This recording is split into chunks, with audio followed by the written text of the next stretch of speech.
Buenas noches, ¿cómo están mis alumnos de la Facultad de Filosofía de la carrera de Ciencias de la Educación? Clase 6 nos toca ahora. El día de hoy vamos a continuar con las pruebas escritas y hoy vamos a estudiar las pruebas de términos pareados, que es el famoso parea o pareamiento. ¿En qué consiste?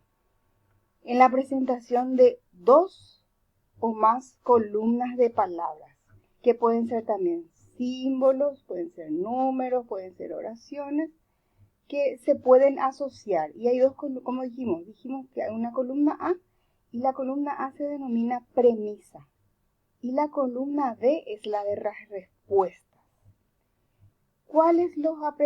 ¿Qué aprendizaje permite evidenciar?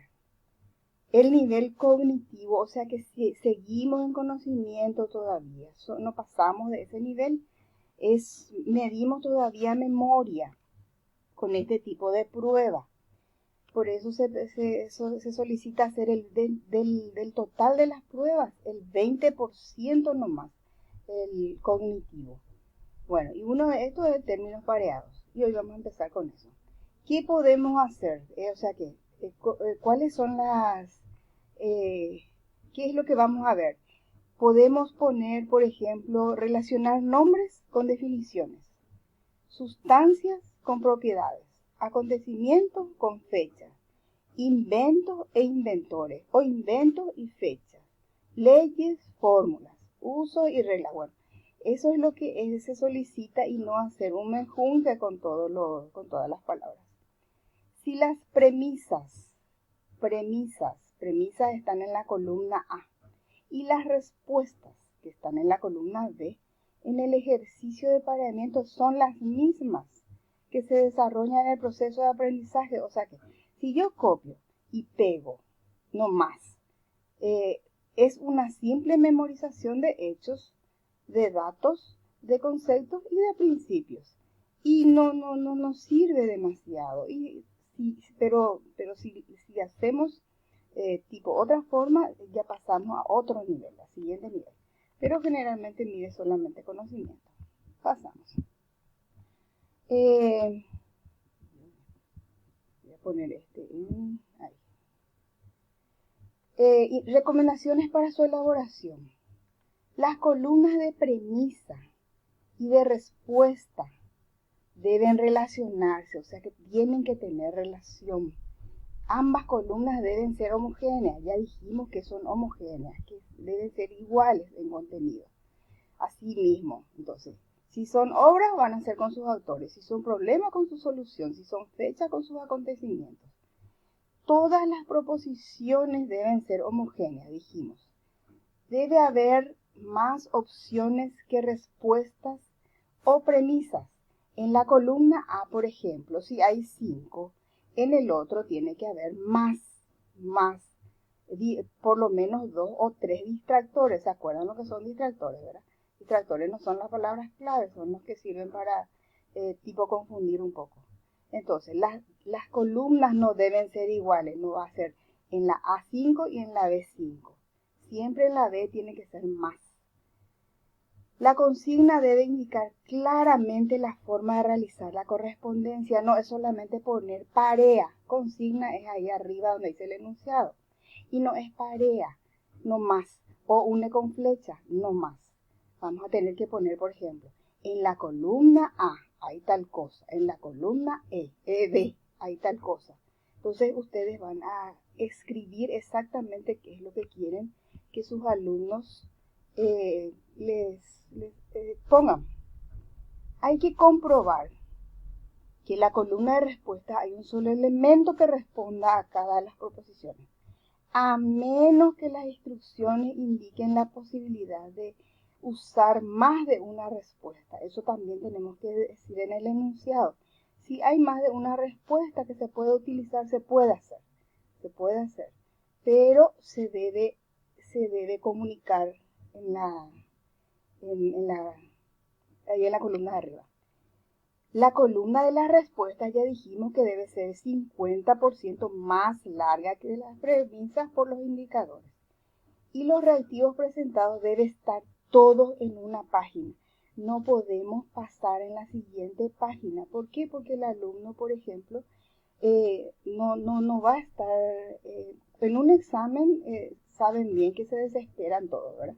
Entonces, vamos a tener que poner todo en una columna, porque a quién no le sucedió, por ejemplo, que en la otra hoja continuaba todavía y nosotros ni siquiera vimos. Bueno, y acá está el ejemplo. Ustedes van a poner capacidad. ¿Se acuerdan que tienen que tener su material ahí para poder hacer su ejercicio? Y tenemos dos vamos a dar hoy. La segunda es prueba de ensayo. Ensayo, por ejemplo, es para elaborar la respuesta. Y el alumno ya escribe la respuesta. Y hay dos tipos, la extensiva y la restringida. La extensiva, que dice ahí, contiene preguntas o temas sobre lo que los alumnos deben construir con total libertad y según su propio estilo. Y acuérdense que demasiado fácil es hacer una prueba extensiva, pero para corregir sí es difícil, porque tenés que leer todito lo que dicen los alumnos ahí. Y este tipo de prueba requiere menor número de preguntas, claro, porque va a ser más larga, por ejemplo. Y, a ver, dice, y estos son los ejemplos. Observan las siguientes escenas fotográficas. Explica los motivos, explica la importancia. Estos que están acá abajo son más o menos una forma de hacer una prueba extensiva, un ejemplo. ¿Cuáles son las recomendaciones técnicas? Primero, determinar la capacidad. No es así nomás hacemos. Primero vamos a poner qué capacidad estamos utilizando para utilizar este instrumento. Después vamos a hacer los indicadores. Ahí vamos a hacer las preguntas. ¿Por qué? Porque esto de explica, voy a volver aquí, explica los motivos. O por ejemplo, donde dice acá, observa las siguientes escenas fotográficas y escribe un ensayo. Y para hacer un ensayo, el ensayo no vale solamente un punto, vale mucho más. Entonces tenemos que ver cuántos puntos va a valer. Y no le vamos a poner, por ejemplo, 5 puntos nomás. Porque tenemos que poner a qué vamos a poner cada punto. ¿Qué indicador va a llevar cada punto? Disminuir la extensión del contenido, determinar el número de ítems y analizar las respuestas. Este sí es un poquito más difícil para corregir. Es fácil de elaborar, le lanzas las preguntas a tus alumnos, pero para corregir se torna más difícil, porque a veces suele ser más subjetivo que objetivo. ¿Qué quiere decir subjetivo? Se presta ya para inclusive a las conclusiones de tus alumnos y no era la conclusión que yo quería, por ejemplo. Y la prueba restringida, ese sí es más corto, contiene preguntas o planteamientos que el estudiante debe responder en congruencia a los límites establecidos. Por ejemplo, analiza la obra musical Merendape Ayú y completa los siguientes elementos. Y aquí les cita. Y el segundo otra vez, a partir de ese texto, ¿qué tipo de texto es? ¿Cuál es el tema que aborda? ¿Quiénes son los principales? Los personajes principales.